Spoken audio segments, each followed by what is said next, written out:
नमस्कार सुरेश जी। जी ये आपने नमस्कार। जी नमस्कार गुरु जी। हाँ, बात ये करिए गुरु। आपने क्या क्या कर रहा है? बस कुछ नहीं, मैं नहीं है। किसके ऊपर कविता लिख रहे हैं ये? ये मैं अपने पारिवारिक में आया था, मेरी बेटी है यहाँ गुवाहाटी में। हाँ हाँ तो परिवार में पारिवारिक अनुष्ठान से आया था हाँ हाँ और बहुत अच्छा लगा। सबके बीच में कुछ नई नई चीज़ें देखने को, नई नई चीज़ें सुनने को मिला। हाँ हाँ और मेरे पास कुछ क्षण थे हाँ हाँ और जो मेरे मन में कुछ कल्पनाएं थी वो हाँ मैंने हाँ साकार किया। हाँ हाँ और कल्पना बस यही थी हाँ कि हाँ मैं चित्रकार हूँ, परिवार से हाँ कला से कलानुरागी हूँ। हाँ हाँ तो मेरी कल्पना थी कि मैं कभी मेरे को अवसर मिलेगा हाँ तो मैं जो मन के भाव है वो लिखूँगा। हाँ तो हाँ लिखूँगा कैसे कि रंग लाऊंगा भोपाल से, हाँ हाँ वो ब्रह्मपुत्र का जल लूँगा। हाँ हाँ तो ये आप देख रहे हैं, ये ब्रह्मपुत्र नदी का जल हम लेके आए थे हाँ हाँ और ये भोपाल से कलर लेके आए। हाँ हाँ बस इतना सही है। वो छोटी सी इसकी प्रेरणा रही है, एक कविता की है। तो बचपन में मेरे पिताजी एक गीत लेके आए थे हाँ हाँ। और वो कौन सा कहते गीत? वो हाँ वो था, गीत किसके ऊपर है ये? वो गीत था भगवान राम का गीत था। हाँ वो गीत में ये था हाँ कि हाँ सीताराम सीताराम हाँ हाँ हाँ सीताराम कहिए, हाँ हाँ तो जाही विधि राखे राम, हाँ ताही विधि रहिए। हाँ वो हाँ झोपड़ी में बास दे चाहे महलों में राख दे, जैसा भी राख दे वैसा रहिए। हाँ तो मेरे को लगा ये आखिरी लाइन मेरे को ठीक नहीं लगी, हाँ लेकिन हाँ बचपन में पिताजी से कुछ कह नहीं सकता था तो मैं चुप रहा। फिर मेरा 3 साल बाद 2 साल बाद बचपन भी निकल गया। हाँ हाँ और एक और अच्छी घटना घटी कि 22 जनवरी 2024 को हमारे प्रभु श्री राम जी भी अपने टेंट से निकल के महल में चले गए। हाँ तो हाँ फिर मेरे को मन हुआ कि झोपड़ी की बात को तो झोपड़ी तक नहीं रहना चाहिए, झोपड़ी को तोड़ के महल में जाना चाहिए। हाँ एक चीज़। दूसरी, मेरे पिताजी एक बात और कहते थे बचपन से कि सुरेश उतना ही तुम इधर दिखा रहा हो, सुरेश तुम उतना ही पैर पसारो जितना तुम्हारा चद्दर है। तो ये मेरी दो प्रेरणा रही। और हमारे को एक और घटना उसी से याद आता है कि बचपन में मेरे दादाजी थे, तो दादाजी को पैर में बड़ा तकलीफ हो गया था, घुटनों में।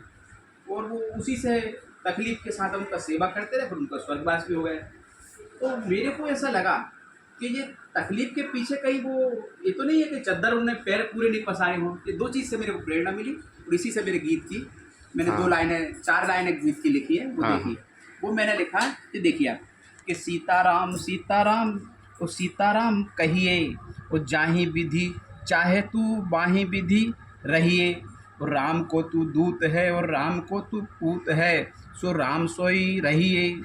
और झोंपड़ी में के तोड़ झोंपड़ी महल बनाइए, तोड़ झोंपड़ी महल बनाइए, छोड़ टेंट महल में जाइए।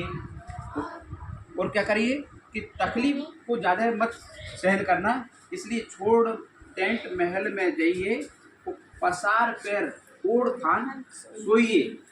ना दुख सहिए ना दुख सहिए ना दुख दइए, ना दुख सहिए ना दुख दइए, सुखई से रहिए सुखई तू दइए। और सीताराम सीताराम सीताराम कहिए, हंसी को अपनी ताकत बनाइए, हंसी को अपनी ताकत बनाइए। दुनिया की दरिया में, दुनिया की दरिया में मुर्दा सो मत बह जाइए, दुनिया की दरिया में मुर्दा सो मत बह जाइए। गोबर की बात गोबर से ही कहिए, सच्चा धन है गोवर्धन, सच्चा धन है गोवर्धन, कहत कहत जग से तू जाइए। सीताराम सीताराम सीताराम कहिए। ये मेरी कविता है। हाँ और मैंने को बहुत धन्यवाद करता हूँ कि आपने भी मेरे मन की बात को लोगों तक पहुँचाया और लोगों को अपनी बात लगे, उनके मन की बात लगे तो वो एक चीज़ को दोहरा सकते हैं। हाँ क्या हाँ दोहरा सकते हैं कि सीताराम सीताराम सीताराम कहिए, तो जाहि विधि चाहे तू बाही विधि रहिए। धन्यवाद। अच्छा लगा कविता। आप चलिए, मेरे को भी अच्छा लगा, आपने मेरी बात। नमस्कार। चीज़ें बनाते हैं। जी नमस्कार। नमस्कार।